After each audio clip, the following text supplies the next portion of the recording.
Hello guys, quick update sa Ethereum. So right now, we're trading below this support level. So itong support na to at 2,350, support yan netong range na to. So nagkaroon tayo ng rejection at 2,800, then very sharp decline. So right now, we're trading below 2,350.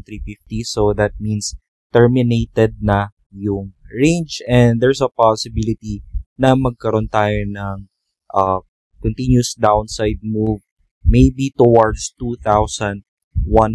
So ito yung next downside support natin. If we look further left, breakout point yan before. So yan yung immediate support natin for Ethereum, and then of course kung mabibreak yan, ang next is at 1,900. So yun lang, good luck and trade safe.